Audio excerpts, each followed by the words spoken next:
declare this sitting of the National Assembly of the Parliament of Ghana to be duly constituted and in session. Mr. Clerk, please read the first. Messages from the President. Paper for written replies. All of these questions are in the name of the Honourable Member Mr. Ronald Bulkan. Questions numbers 1 and 4 are for the Minister of Foreign Affairs. Questions numbers 2 and 3 are for the Minister of Public Works. And question number 5 is for the Minister of Agrarian Affairs. These answers have therefore, in accordance with our standing orders, been circulated. Statements by ministers, including policy statements. Personal explanations. Request for leave to move the adjournment of the National Assembly on definite matters of urgent public importance. Motions relating to the business or sittings of the National Assembly and moved by minister. Introduction of bills. Public business. Government's business. Honourable members, when we took the suspension last evening, I had asked for an opportunity to be able to analyze the arguments that I heard arising out of an objection formally laid by the Honourable Attorney General to Mr. Ramchatan's motion concerning amendments. With your leave and permission, I'd like to read my ruling. But before I do so, I'd like to apologize for the delay as the clerk and I were going through it to make corrections. I believe it best that I read the ruling. The ruling is entitled Reference Number 4 of 20. Possibility of a motion in the name of the Honourable Member Mr. Kemraj Ramchatan MP to amend the 2013 budgetary estimates. In 2012, during the consideration of the estimates accompanying the 2012 budget, the Committee of Supply, by way of a simple majority vote, amended the estimates of finance by removing a total of $20.9 billion from within various heads of the budget. The Minister of Finance, in proposing the appropriation bill, Bill number 3 of 2012, to be taken through its 3 stages, reported that the Assembly had approved the bill as amended. After much angst, confusion and distress, the 2012 budget of the government was approved with amendments. That it was unanimously accepted that the National Assembly had the power to amend the estimates in 2012 was never in any doubt, as even the Minister of Finance, the Honourable Dr. Ashley Casing, MP, stated on the 17th of April 2012, and I quote him, "Over the next 6 days, we will be considering the national estimates, and it is the legitimate right of the opposition to ask any questions it wishes within the standing orders in relation to those numbers. It is indeed the legitimate right of the opposition to propose any change within the boundaries of the standing orders to any of those numbers," end of quote. Understandably, and as was repeated last night, the Honourable Minister stated that at that time we were collectively in uncharted waters, and that he did so without the benefit of the collective experience of all, and without the matter being put to the ultimate test by the High Court. Subsequently, on June 4, 2012, the Honourable Anil Nandlal, Member of Parliament and the Attorney General, instituted civil proceedings number 216W of 2012, Demerara, a generally endorsed the validity of the amendments passed by the National Assembly. And on July 18, 2012, the Lord Chief Justice, the Honourable Ian N. Chang, CCHSC, hereinafter the Chief Justice, gave a preliminary ruling that emanated from an ex parte application filed by the Honourable Attorney General, asking for the Honourable Finance Minister, Dr. Singh, the third named defendant, to be, and I quote, "to be at liberty to make advances or withdrawals from the contingencies fund pursuant to Article 220 of the Constitution for the purpose of restoring the funds to the agencies as originally budgeted in the estimates of the revenues and expenditures of Ghana for the year 2012, end of quote. As far as could be ascertained, since the date of the provisional ruling, no further steps have been taken, and the court is yet to make a filing ruling on this very critical matter. On Friday, April 12, 2013, as per the procedures laid down in the standing orders, and as was the case in 2012, notice of motion for amendment was received in proper form from the Honourable Mr. Kemraj Ramchatan MP. And on Monday, 15 April 2013, a regularity of motions based on the standing orders 26 and 27.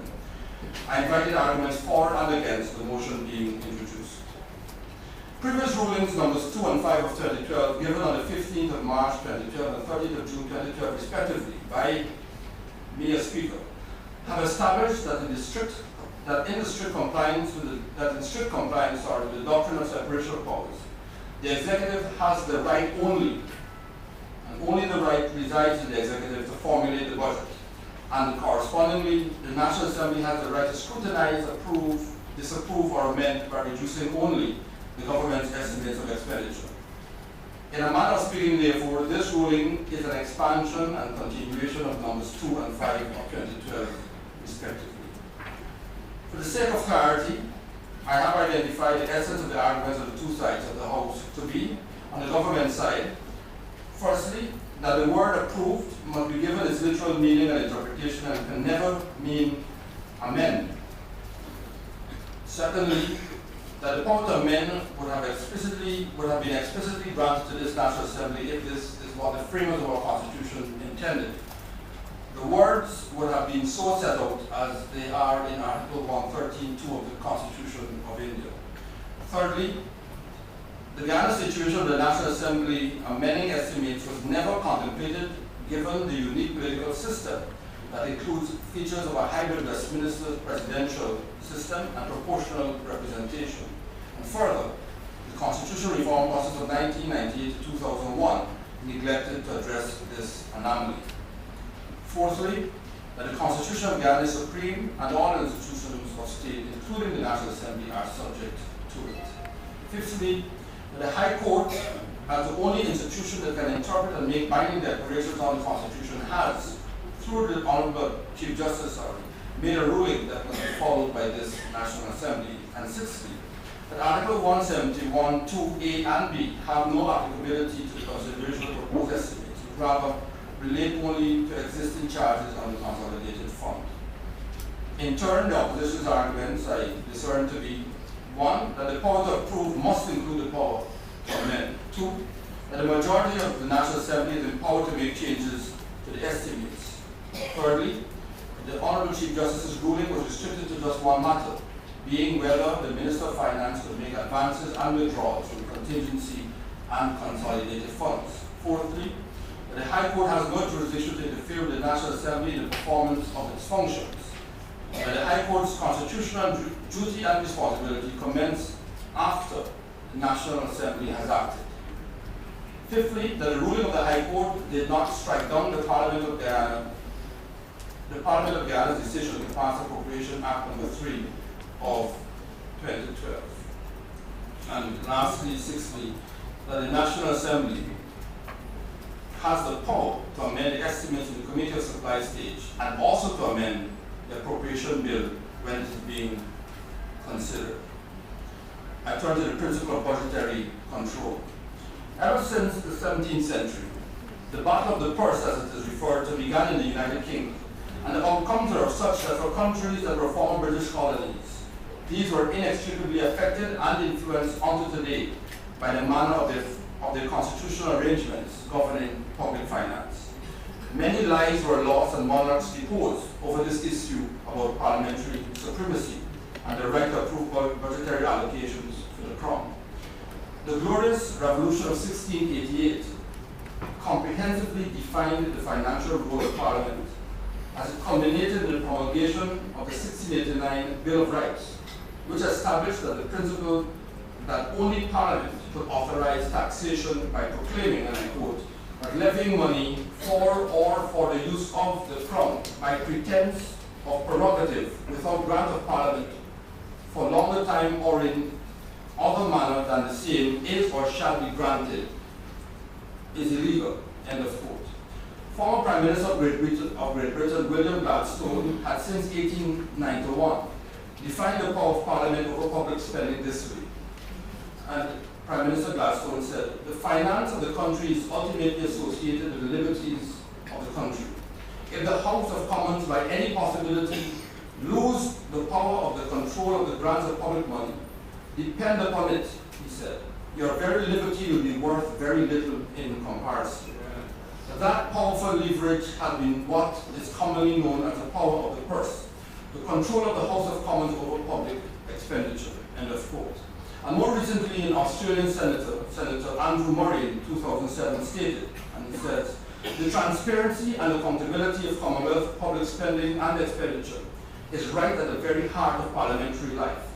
Those who understand the history of parliaments know that this is a battlefield on which hundreds and thousands of people have lost their lives. It is about the right of the people to determine how they are to be taxed and how that taxation is to be spent by those who govern them. The fact that a history of striving for good government goes back centuries and is steeped in blood should remind us that, as dull as this may seem to those who seek other pastures of interest, this is material which goes right to the very heart of our parliamentary function. End of quote. The very senator also wrote in a paper entitled Budget and Finance, Sunlight and the Dark Arts, wrote the following words. Democracies, he says, are weary of a concentration of power and the abuse of power. If Parliament controlled its own budget, it would advance the separation of powers. Democracies try to keep separate the Parliament's power to make laws and to tax, from the executive's power to propose laws and to spend the revenue, from the bureaucracy's power to administer laws and programs, and from the judiciary's power to determine disputes according to law. Each of these is meant to act as a check and balance on the other. If the executive holds the financial resources and the whip hand, then there is great imbalance in power. End of quote. Today, the position that the People's Representative Assemblies must have the right to raise taxes and to approve spending by governments is well settled and established.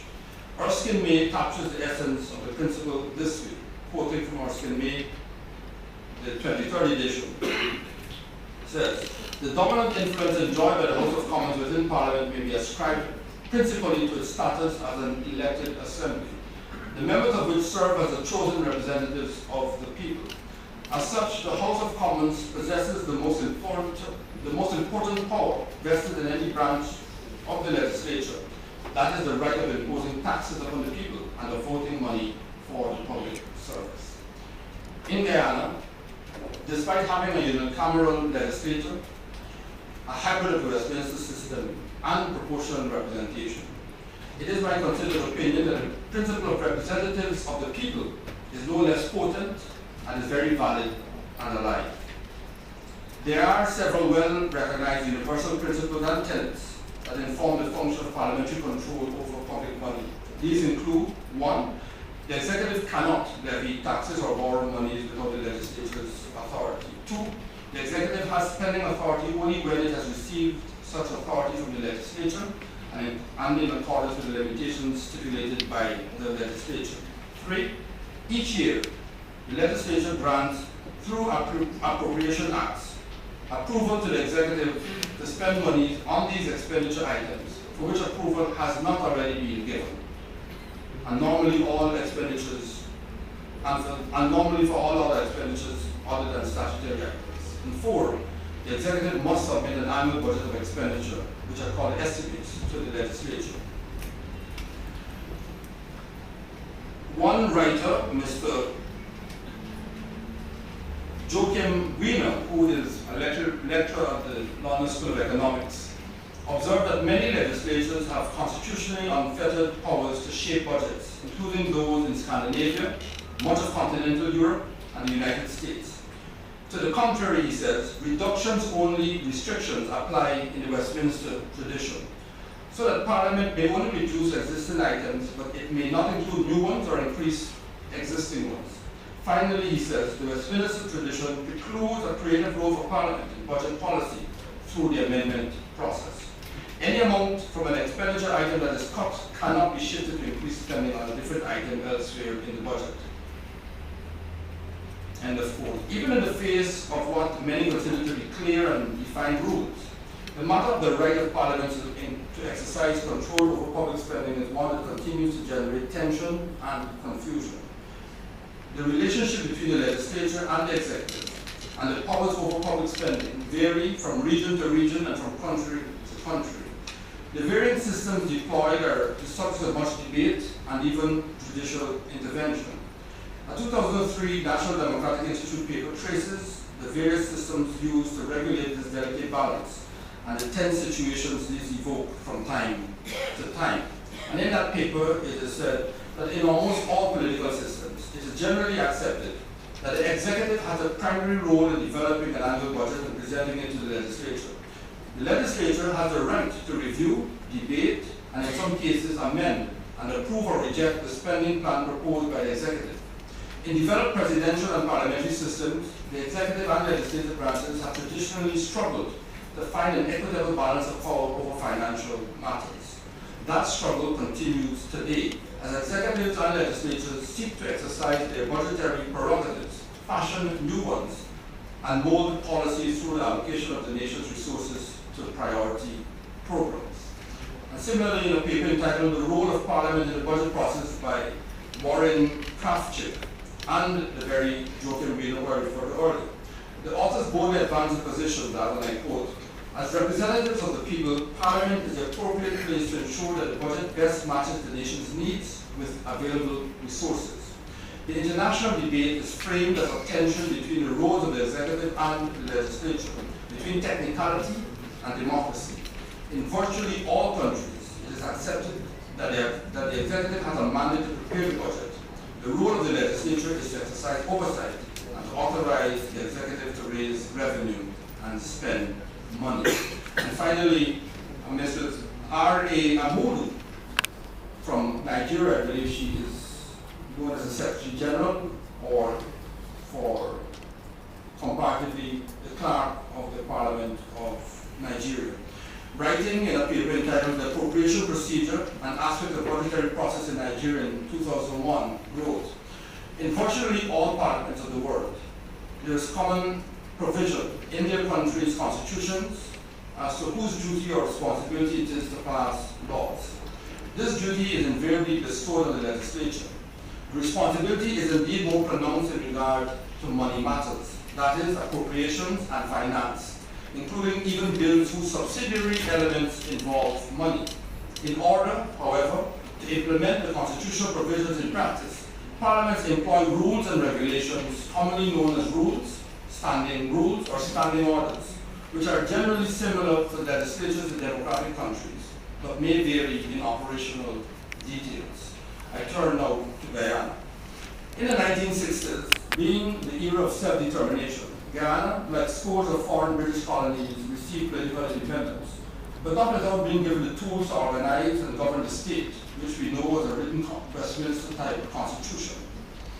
Most former colonies have altered and refined their original independence constitutions. Ghana is no exception, as in 1970, 1998, and in 2001, Ghana's constitution received substantial amendments. Nevertheless, the portions dealing with public spending and finance have remained virtually untouched. The regime that regulates the various aspects of public spending can be founded largely in three primary instruments, being firstly the Constitution, secondly the Fiscal Management and Accountability Act, and thirdly the Standing Orders of the National Assembly. The relevant sections and articles of these instruments are set out in schedules to my ruling and are attached. But for the Constitution, the relevant provisions are Articles 171, 218, and 290. For the Fiscal Management and Accountability Act, it's Sections 16 and 17. And for the Standing Orders of the National Assembly, it is Standing Orders 71, 75, 76, and 77. Article 9 of the Constitution, interestingly, recognizes, in my view, the legality of the Standing Orders of the National Assembly when it says, the rules and orders of the existing Assembly as enforced immediately before the appointed day shall, unless it is otherwise provided for under Article 165 and 173 of the Constitution, as the case may be the rules of procedure of the National Assembly and of the Supreme Congress of the people established under the Constitution, but shall be construed with such modifications, adaptations, qualifications, and exceptions as may be necessary to bring them into conformity with the Constitution. Parliament, in its wisdom, went further by placing into the Constitution the following in Article 1651, and I quote, that subject to the provisions of the Constitution, the National Assembly may regulate its own procedure and make rules for that purpose.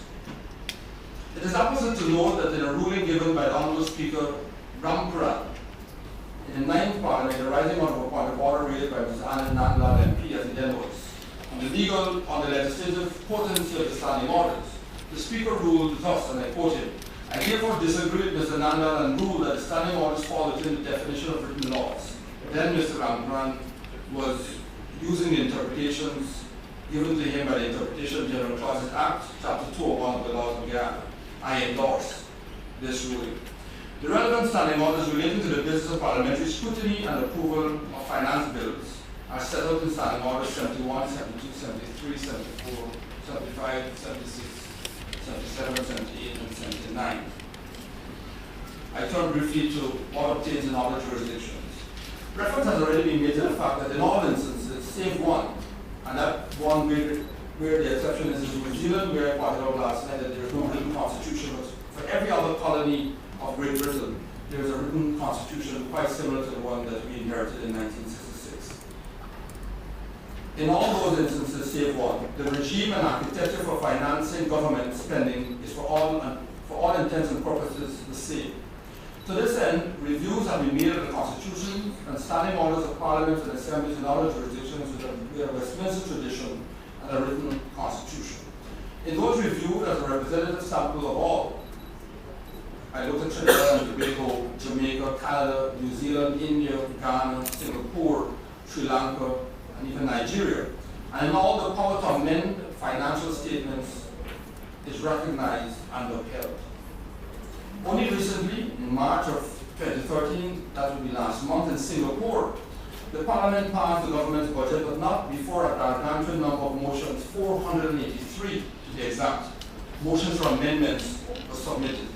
A gargantuan number was submitted, 483, even though they were not passed. The fact is that they were submitted for consideration by their committee. In India, motions are actually so named in the standing orders, and the procedures are more defined and expansive than ours. And members of the Lok Sabha guard their right to file these motions both vigorously and jealously. And as an aside, I believe that given India's extensive and impressive judicial activism, which was referred to last evening, that this is one area that the Supreme Court of India would have struck down as being unconstitutional a long time ago, if in fact it had been so. In Australia, a country with a written constitution and Westminster-style parliamentary system, the parliament, contrary to the opinion of some, has retained its amendment powers, whereas recently as 1995, a nominal amendment in the form of 250,000 Australian dollars were reduced to the capital expenditure. In 1994, in the United Kingdom's House of Commons, admittedly operating without a written constitution that is supreme, an amendment was made to a budget resolution, which was carried by 319 to 311 votes. In Trinidad and Tobago, the relevant standing order number 67 is identical to Guyana's National Assembly's Order 76 and gives the House of Representatives the power to amend by way of a reduction. The fundamental point being made is that in all these Commonwealth territories, with a Westminster tradition and the written constitutions, the power of the Legislative Assembly to amend is preserved. I turn now to the Chief Justice's preliminary ruling in Civil Action number 260 W of 2012 Demerara. Much ado has been made about the Chief Justice's ruling in Civil Action number 260 of 2012. And far be it for me to use the speakership to exercise an appellate or review function over that. Indeed, what is incontrovertible and needing of no debate is the fact that there is no burden or duty placed on this House to adopt or enforce rulings of the High Court following on the arguments of the Honorable Attorney General on this matter. I am not convinced that the High Court exercises a supervisory jurisdiction over the National Assembly. What I believe it can do, and has a right to do, is review decisions made by the National Assembly to ensure constitutional compliance. It has been previously indicated that the National Assembly will observe strictly the concept of the separation of powers, and with it, the recognition of the fundamental pillar that the National Assembly is in charge of its own procedures. The statement made in ruling number 3 of 2013, and that was a ruling given by yours truly, on the right of the Honourable Member Clement J. Ruby to speak and participate in the business of the National Assembly still holds as valid. And I stated in that ruling, and I quoted, that the exercise of my duty should not be interfered with or fettered by the courts or be determined by the outcome of the issues before the courts, though we are both respectful of and grateful for opinions and interpretations provided by the High Court from time to time. Nonetheless, the National Assembly is legally and intellectually empowered and able to work out its own procedures and settle its own issues. End of quote. Unless or until the standing orders are amended or deleted in toto, they must be recognized, applied, and upheld in this National Assembly. The standing orders provide the only procedure of this House. This House cannot, with the greatest of respect, be bound by a preliminary ruling of the High Court made in an interlocutory application for interim relief over and above its own standing orders, but can and does invite those with a deep interest in matters constitutional to engage the judiciary to provide a more final and definitive ruling on this issue as a means of providing guidance and interpretation to the House's fullest consideration. It has been suggested in this House that because the word amendment is not included in the Constitution's language, that the National Assembly cannot amend the estimates. This, in my humble opinion, is quite a quantum leap to take. If taken to its logical conclusion, its manifest absurdity is immediately evident. For indeed, Articles 65, 170, and 171 of our Constitution establish the Parliament's sovereign authority to make laws for the peace, order, and good government of Guyana. The National Assembly is a constituent member of the Parliament of Guyana. Nowhere in these articles is the word amendment mentioned, yet it is accepted as trite that the standing orders, and particular standing order 6 relating to amendments of clauses of bills are valid and applicable to every bill that is introduced into the House. We therefore cannot approbate and reprobate on this matter the power of the National Assembly to amend bills brought before it for approval. The National Assembly has the power to amend any bill brought into the House, though in the case of financial bills, that power is circumscribed to be a power to amend by reductions only, except where a minister proposes an amendment to increase expenditure. Further, if indeed the House of Assembly has no power of amendment by way of reduction, then I posit that this would render the function of and necessity for the Committee of Supply obsolete, and it would have a simple robotic function of approving or disapproving the estimates, which in my view are a mere minute's work. The authors of the National Democratic Institute research paper that I referred to earlier captured this sentiment better than I could when they wrote, and I quote, "The ability to amend the government's proposed budget is one of the most direct and powerful means for legislation to influence national policy. In most countries, amendment power is considered a critical tool for enhancing the public's involvement, enabling effective oversight, bolstering transparency, and monitoring fiscal policy.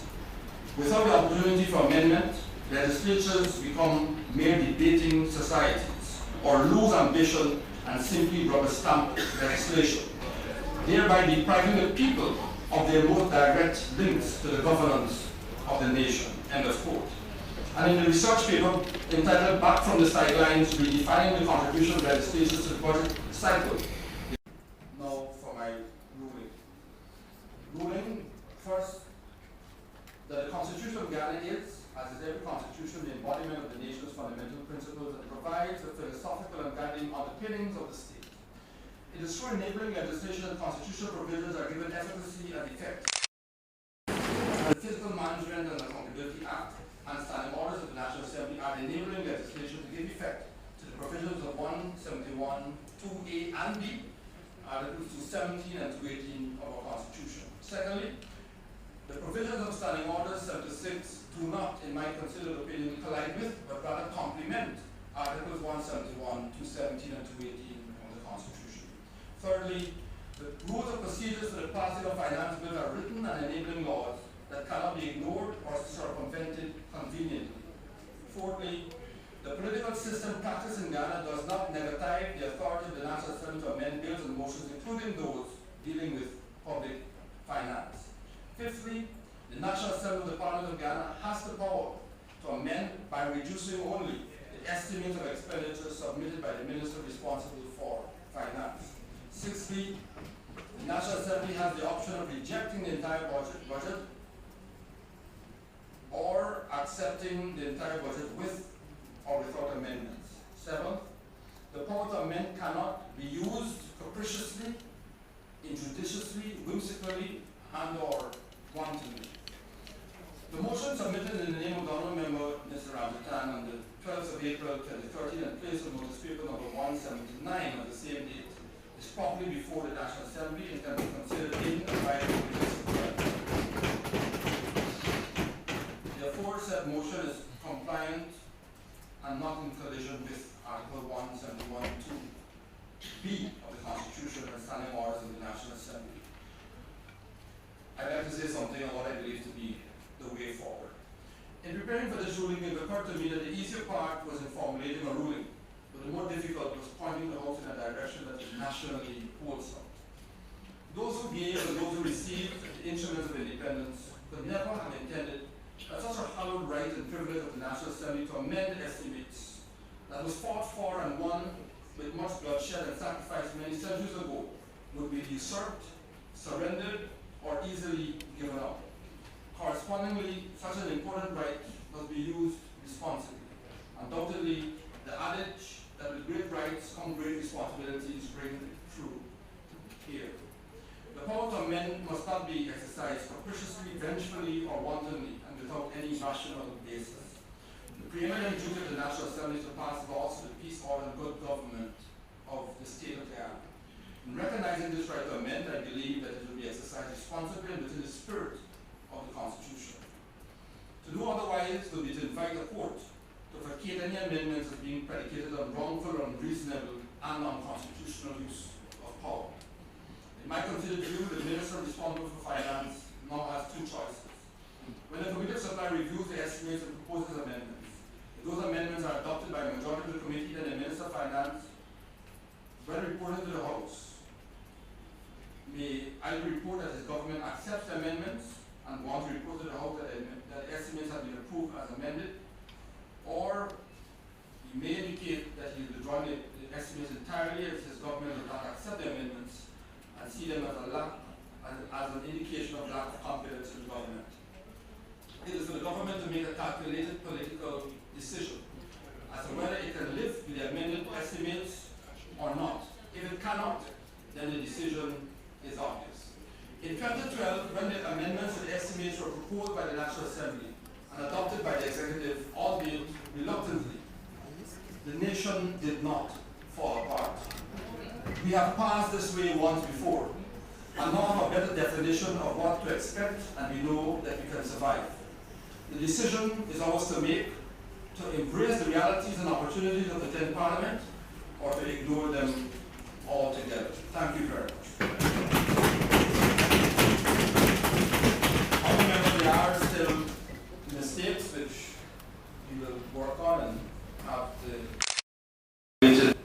in due course as fast as the clerk's department office can assist me in getting to exercise and done. I thank all those who contributed to the arguments last evening. As I said, I was beyond simply being impressed and have received many emails and phone calls since last night to this afternoon. Persons saying to me how impressed they were by displayed on the floor from both sides last evening. This was not such an easy decision to make, but as I said, it is not necessarily the decision that I made, but where we go from here and what we do. And as I said, we can, I believe, navigate purposefully forward. And so I thank the House for its indulgence in allowing me the opportunity to hear this, and we will in a matter of minutes make corrections and have it circulated. Thank you very much, members. Sorry, Mr. Ramos, I recognize Mr. Granger and then Mr. Ramos. Honourable Member Brigadier Granger. Mr. Speaker, on behalf of the opposition, I'd like to take this opportunity to express satisfaction with the ruling of the court. I'd like to give you the assurance that on the initiative of the opposition, country a sensible outcome to the budget debate. The President did accommodate us, and in fact, tomorrow morning we'll be seeing the President again. So I'd like to give you the assurance that the opposition is concerned that the national interest will be placed above partisan interests.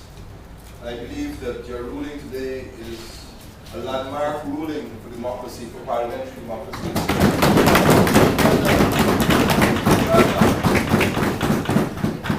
During 2012, we have been called lots of names. Unruly horse. The Speaker's ruling has been regarded as a travesty. All sorts of names have been called, and I hope that this ruling puts an end to that acrimony and that we can get down to the business of running this country's affairs in a sober and rational way. Thank you very much, Mr. Speaker.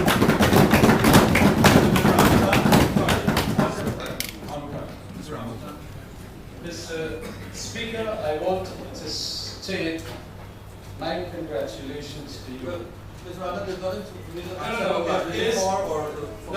I just want to personally, because I was the mover of the motion, and I, in a sense, I thought of calling the deputy speaker and asking her to take the chair and make it. but I just want to say this, and that we hope that the governing side is going to abide by the ruling and not hustle across to the High Court.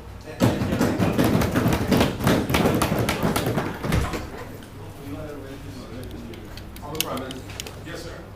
Mr. Speaker, we have, it has not gone the way, and we will concentrate on it, we will think of it.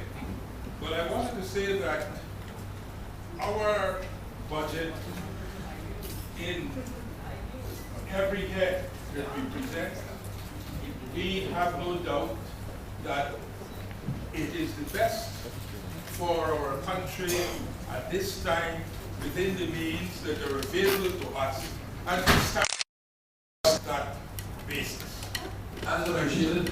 Honourable members, I have already indicated to members, particularly the opposition, that I may from time to time step out of my role as speaker to see what I can do to ensure that we don't tend towards having any action that appears vindictive, vengeful, wanton, arbitrary, to use the opposition's words. And I know my intruders may not sometimes find favor, but I've so signaled, particularly to the Alliance for Change, that the right to amend is a right that is a sacred right, a right on which blood was shed centuries ago, and up to now in many countries of the world, this is a very vexed issue, and therefore it is not to be used as soon as you are given the right and empowerment to step across to deliver a blow, because you have the right to give a blow.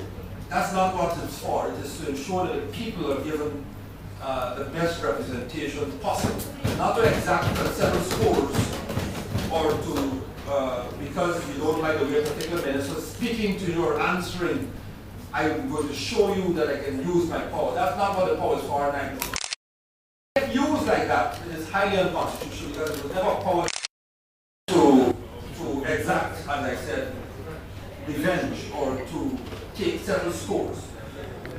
Members, I am wondering whether we could take the recess so that we can consider the ruling.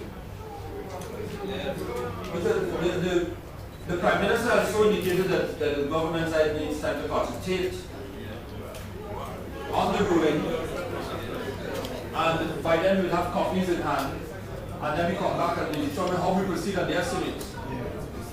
It is 3:30. We are due to take the recess. I am putting that because I know the government side in particular may want a chance to go through it and to determine whether or not they rather than just process. And if they wishes to proceed, we can proceed with this. Mr. Speaker, you have made your ruling, and we will abide. Honourable members, with that said, I propose that we resolve ourselves into the Committee of Supply. Yes. executive as to the manner in which estimates are to be brought will mean that we are now tending over into the executive. The executive can bring its estimates on a piece of paper, but it stands and falls on how it brings them. But we can't instruct the executive in a manner in which it will approach. We may even condemn, but we cannot compel the format in which the executive brings the estimates. That is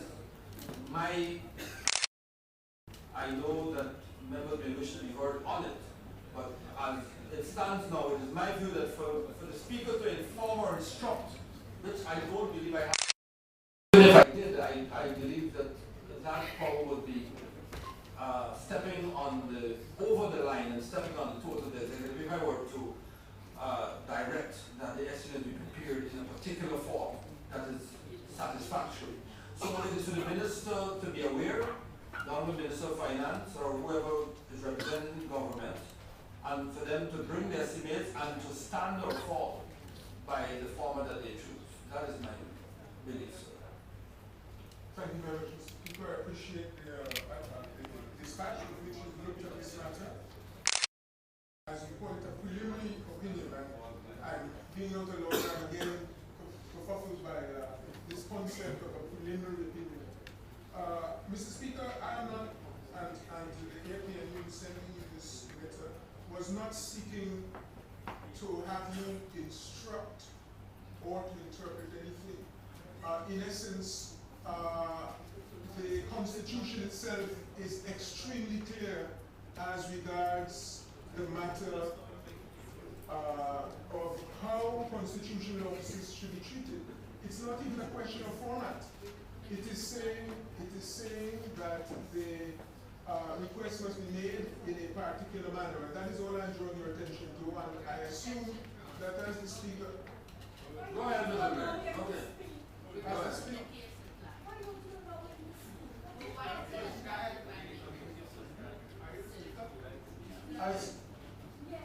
as you are in the chair, Mr. Speaker, I believe you have a function as you have just done. A challenge was made based upon an interpretation of the Constitution and a legal decision, and I believe I've written you in the same capacity as the Attorney General did, saying this is what the Constitution says, and our discussion in the Committee of Supply should conform to it. And there are several points in the Constitution, which address this. Thank you. Thank you very much. We are in committee, but we'll continue. Mr. Ramjadan? Yes, I want to say this and that aspect of the matter.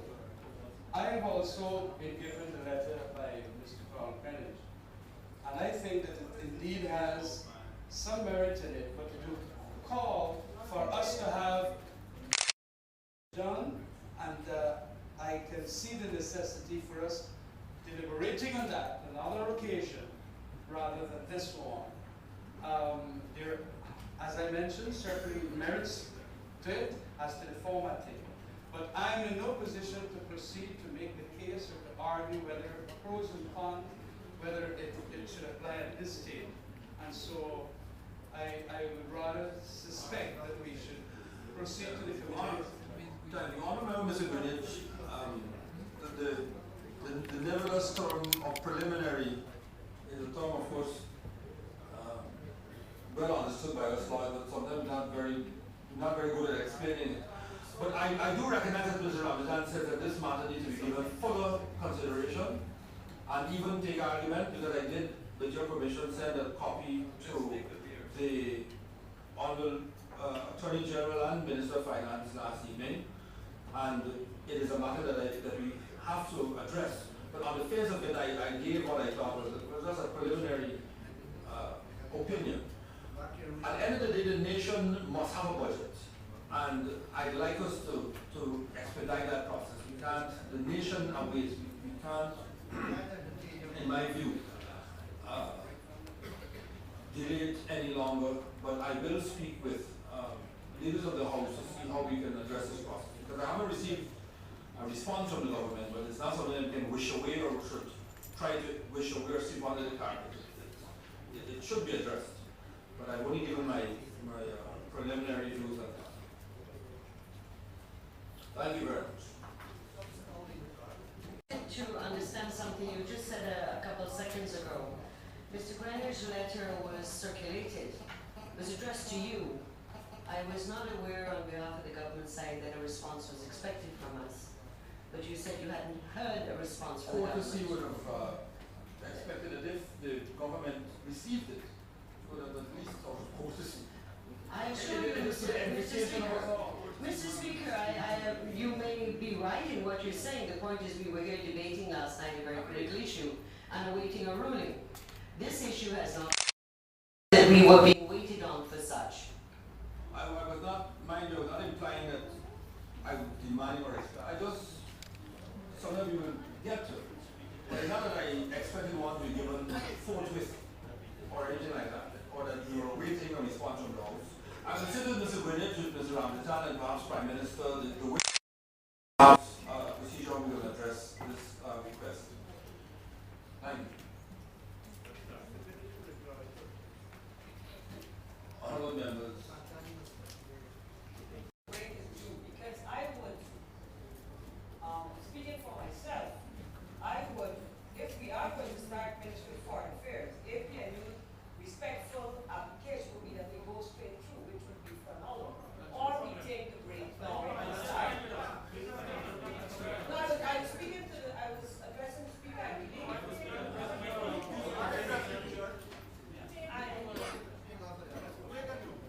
We take a break at 5.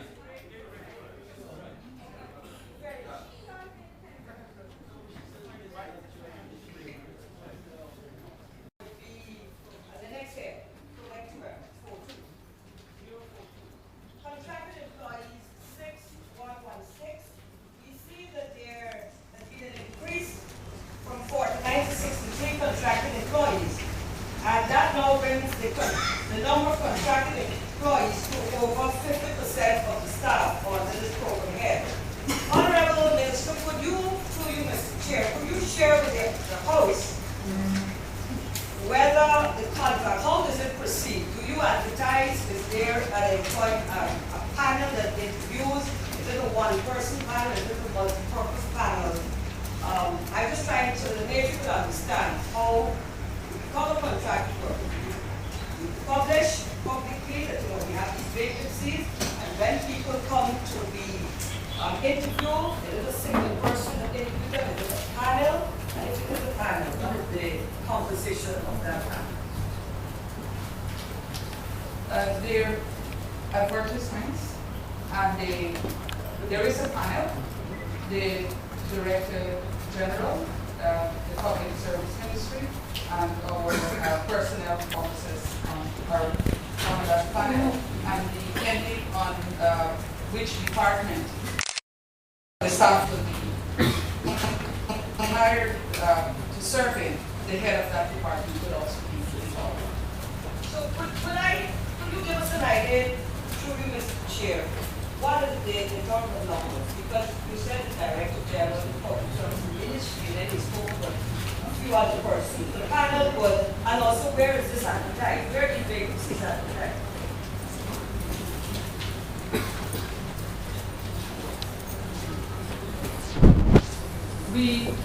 I'm advised that we do internal advertisements within ministries, but also what we see is a number of applications coming to the ministry on a daily basis, and so we go through those applications as well.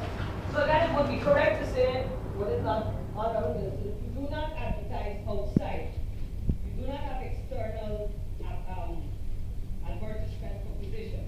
Is that correct? No open competition. Only the Public Service Commission can do those advertisements. Ministry don't do those, or PSM, those public Even for advertisements. contracted employees, honorable minister? I'm advised that's the position. Go ahead. Thank you. 6241, rental of building. Honorable Minister, through you, Mr. Chair, last year, in responding to a question positive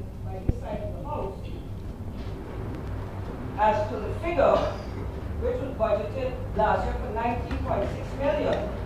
You had indicated that the ministry also has to rent a building for the new Caribbean CARICOM Secretary General and the existing building being rehabilitated. Could you indicate, Honorable Minister, whether the existing building, first of all, is it Colvin House you were speaking of? And if it is, are those repairs completed, and that rehabilitation being completed? Following the budget and the secretary, the CARICOM secretary indicated that the building would not have been adequate for the new Secretary General's family. And so we have rented a new building, and the Colgrave House rehabilitation is being done by the Ministry of Public Works. We're hoping that it's going to be completed shortly, but the Secretary General will not return to that premises. Is there any truth, Honorable Minister, in the widely circulating held belief that this building is going to be sold to a private person? This heritage building?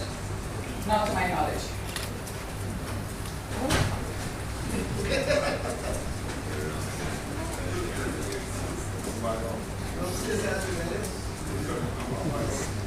Thank you, Honorable, through you, Mr.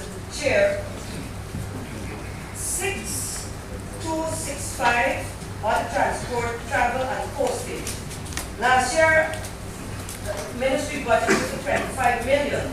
We see there was a great excess in the 45, the revised at 45.1 million. The question, Honorable Minister, what was the reason for this increase of about 20 million?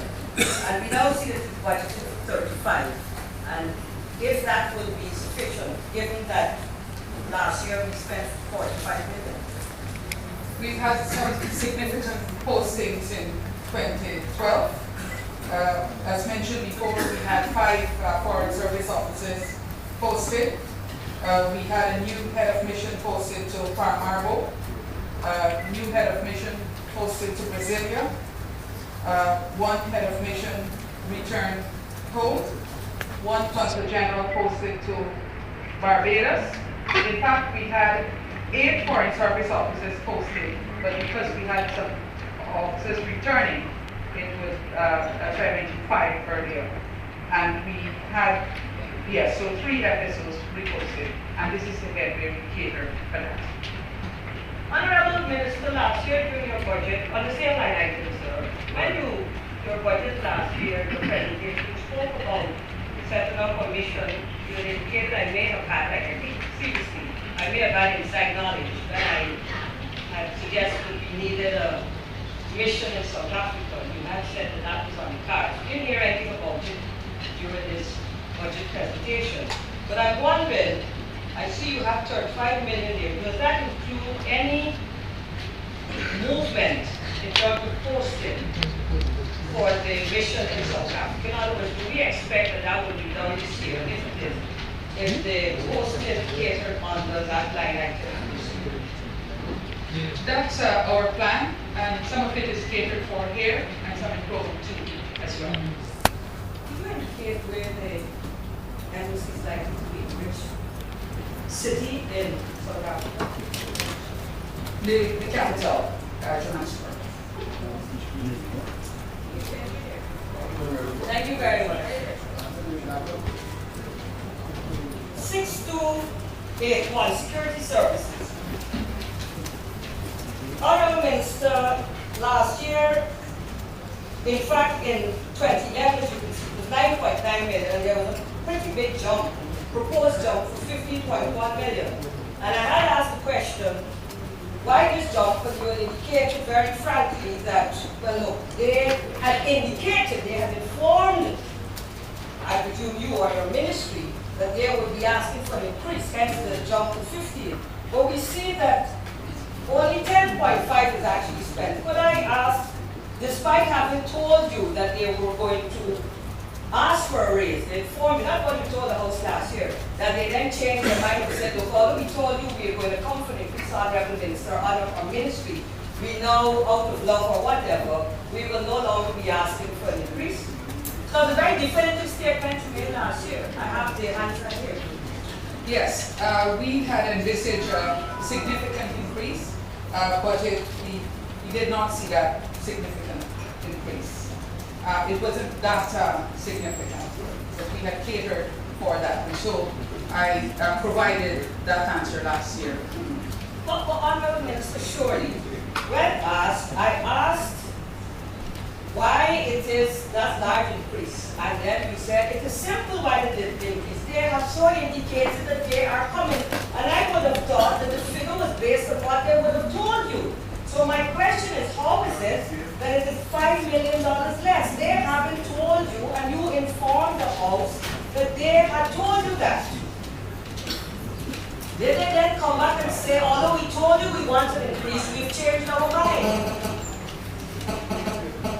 I repeat, they had indicated both the aviator risk management, which is the security firm at the VIP lounge, and the Constab. However, the increase only came from aviator risk management. And so, yes, we were told that there were going to be that increase. The reality is we haven't that increase.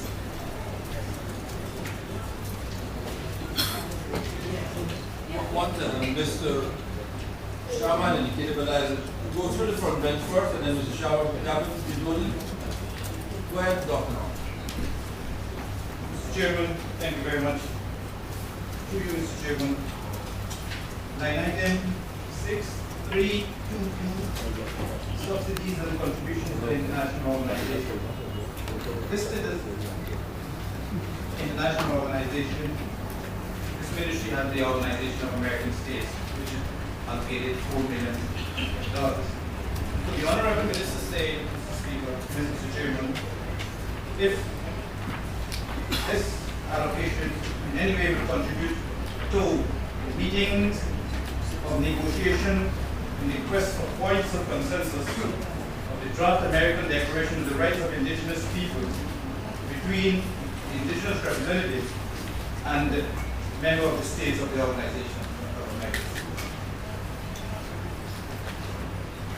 This is the quota for the core budget, and the OAS will determine how it's used, but certainly if that's a discussion that's ongoing, and it is a discussion that's ongoing, we expect that they would need to use from their core budget to continue those discussions.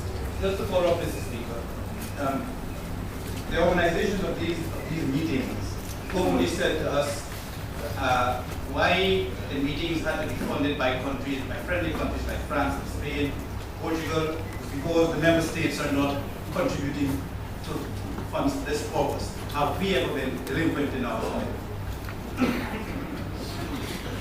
Actually, this is our full payment, and I can tell you that last year we made our full payment as well. What happens from time to time, the OAS would request funding for specific initiatives, and I can tell you that we will respond when those specifics are asked. But I should mention to you that indeed the entire OAS budget, it's just member states contribute only about 50%, just over 50%. So we have contributions from other associate members and countries. Exactly. However, I think, I don't know whether the ministry is practicing more efficient management of its fleet, or they're coming on board with a new vehicle, the economies of fuel consumption, and I don't know. Any idea?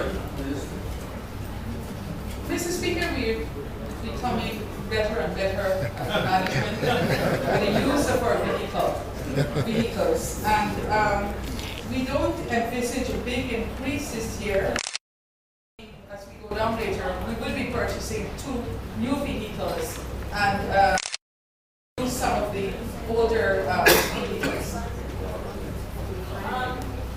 Mr. Chair, the last question. No, one second, Mr. Sharman. Why can't he? No, you like the same line item? item or? Mr. Sharma, go ahead.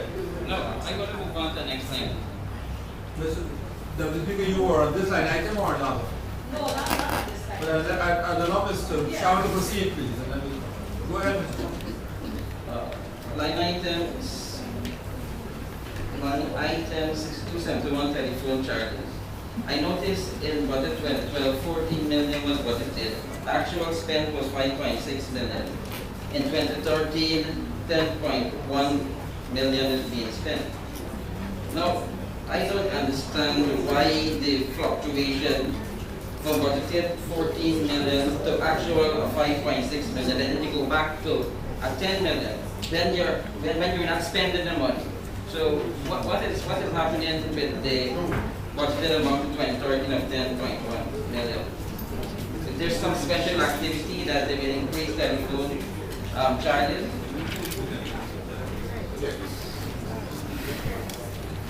Mr. Chairman, in 2011, we made an advance payment to GT&T of the 2012 cost. Hence, you see that amount of 5.6 million for 2012.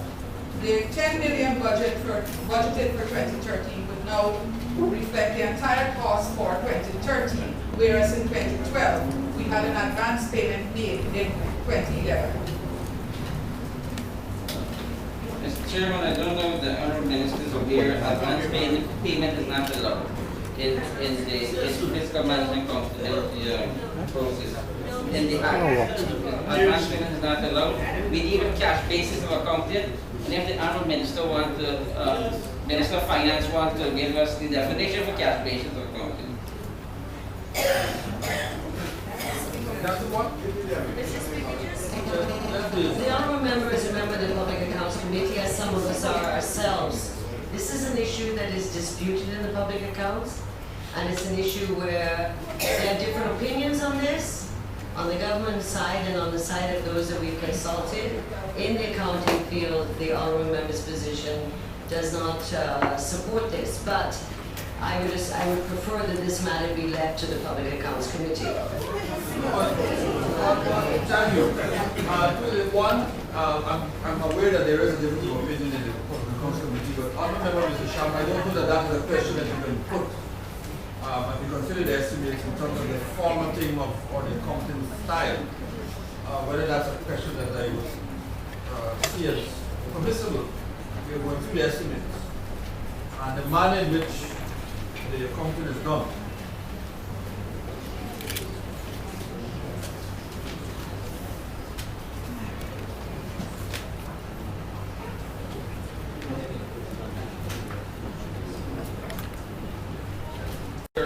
It's not a question of how the budget be prepared, but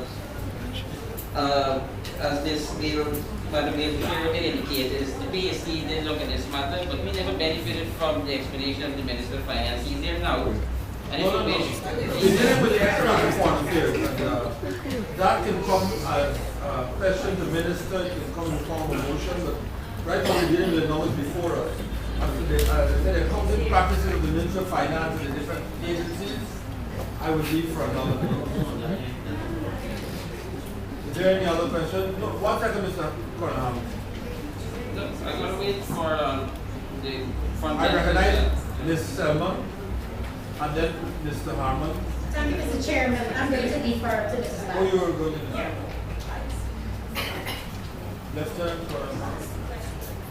Mr. Chairman, line item 6322. Could the Honorable Minister state, and under the contribution to international organizations, whether and at what stage the Ministry does a rationalization of its contribution to all of these international organizations that is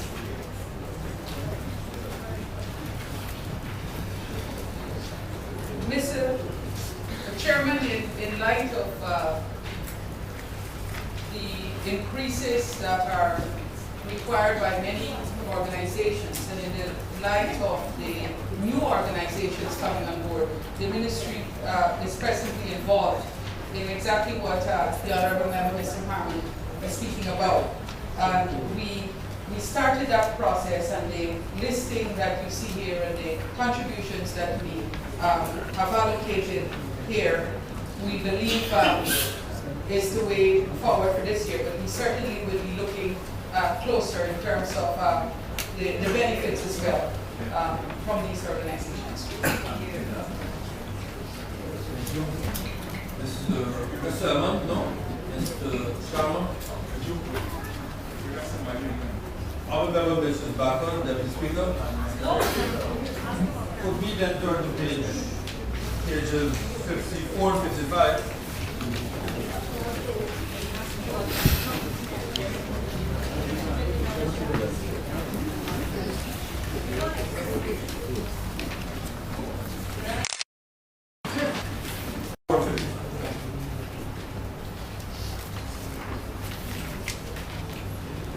Question asked.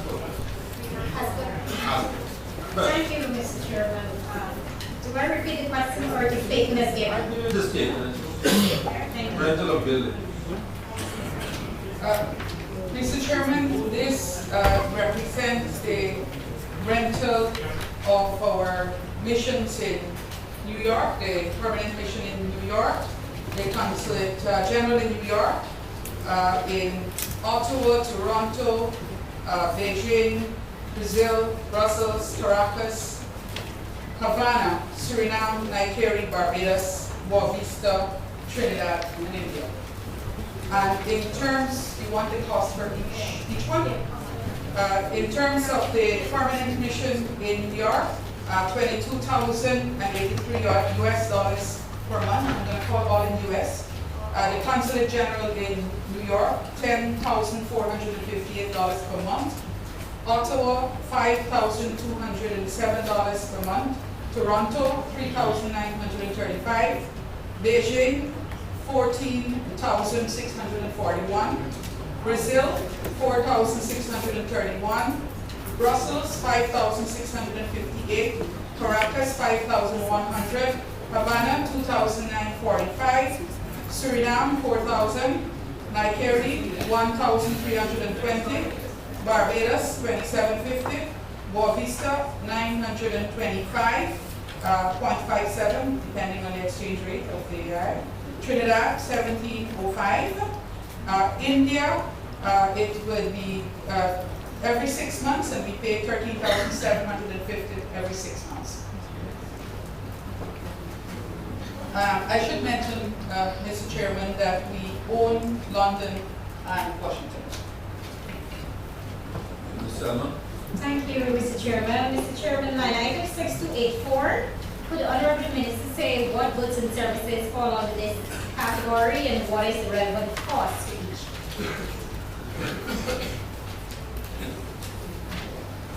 This would be bank charges, Mr. Speaker. Mr. Chairman. Thank you very much, Mr. Chair. Could I please go back with your needs to 116 contracted employees? We see that there has been an increase this year of one person, yet we see an increase, Honorable Minister, of the wages, budgeted wages of over $56 million. Could you indicate, Honorable Minister, the contracted employee, of course not the name, the position, and what that person gets per month, and the mid person, and then the lowest person. So I'm asking basically for three. The person that gets the highest, around middle of the 70, and the person that gets the lowest of the contracted employee.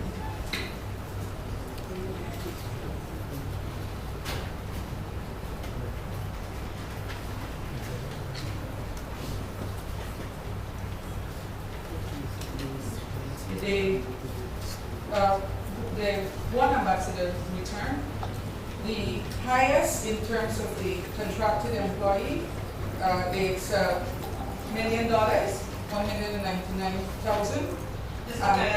Diana. And the mid-range is $500,983. And the lowest is $60,531 for secretary. Thank you. Honorable Minister, could you share with us the temporary employees? I see that we have 3 temporary employees. And what are they? What the portfolio?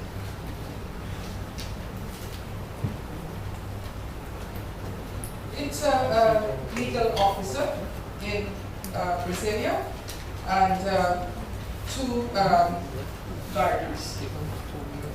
One in Paramaribo and one in Havana. Thank you. 6311, Honorable Minister, rates and taxes. I believe that this figure represents the rates and taxes we pay on the land that is given to the Guyana government in Brasilia by the government of Brazil. Is that correct, Honorable Minister? Yes, you're correct. Thank you. Honorable Minister, could you share with the House, given that the Auditor General for the last couple of years have spoken about the fact that we have this land and we have not even gone so far as to fence it. Last year you did indicate that you had, the government presently, and I'm reading from you, as I said earlier, the government of Guyana has decided that for more than cost-benefit analysis, it needs to utilize this land to build our embassy in Brazil. And it is presently engaging an architect in Brazil to look at the design. Could you share with this House, particularly when we see that $4,600 US is being paid per month, based on the figure you gave us, what is the status of this building, this proposed building? Yeah. Following Mr. Chairman, following the process established in Brasilia, we have made progress in shortlisting a number of architects, and we are hoping that we'll be able to proceed more rapidly this year. We were hoping at one point to see if we can have an architect from home here in Guyana, but due to a number of regulations and so on in Brazil, we decided to use an architect from Brazil, and we've been working with the authorities there to move forward. So we're hoping we'll make some significant progress this year. Honorable Minister, through you, I just want to get, last year you said that it is presently engaging an architect in Brazil. You then said to us that you're looking at a set of architects. Could we get a very definitive statement from you, Minister? So when I ask the question next year, you will know that we're at least moving forward. What is the position? Do we have an architect? Are we still looking for a pool to decide? Where are we with this? Mr. Chairman, I was correct what I said last year. When we received a few quotations, the quotations were very, very exorbitant. And so we decided, let's see what we can do here, an architect from here. But that did not, the building codes and so on, there are quite a lot. So we gone back again to Brazil to engage with the authorities there to see if they can help us to find some architects that are good architects, but are reasonable architects. And so we have a short list now. And once we have decided, we would be able to move forward. Just the last question for complete. Honorable Minister, in terms of your midterm, are you in a position to share with this Honorable House a kind of a time when you see at least the construction of this building starting? If you could share with this Honorable House. I don't commit to things that I can't. And you have the majority. Before that, Honourable Members of Parliament, I'm a minister for my own education. Given the fact that this is a plot of land dedicated for an embassy under the Geneva Convention, do we still have to pay taxes? Or is something be negotiated so that there's a waiver? Because this figure, as the speaker points out, is a heavy figure to incur every month for a piece of land.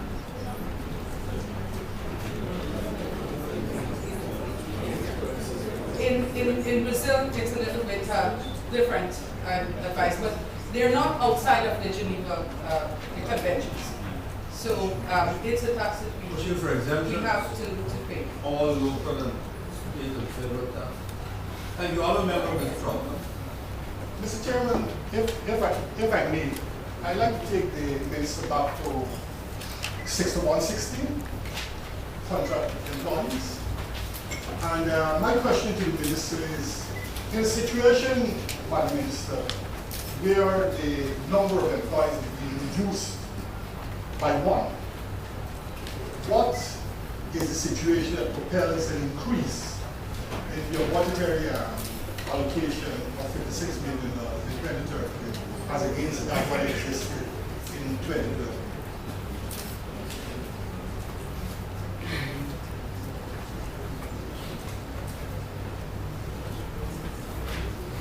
There've been an increase in salaries, there've been an increase in station allowances, and in some countries, the domestic allowance for helpers, those are determined by the country by law, and so there would have been increases in those as well.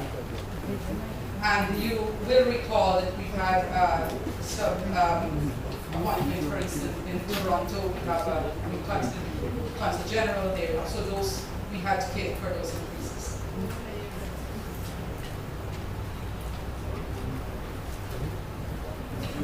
One members, I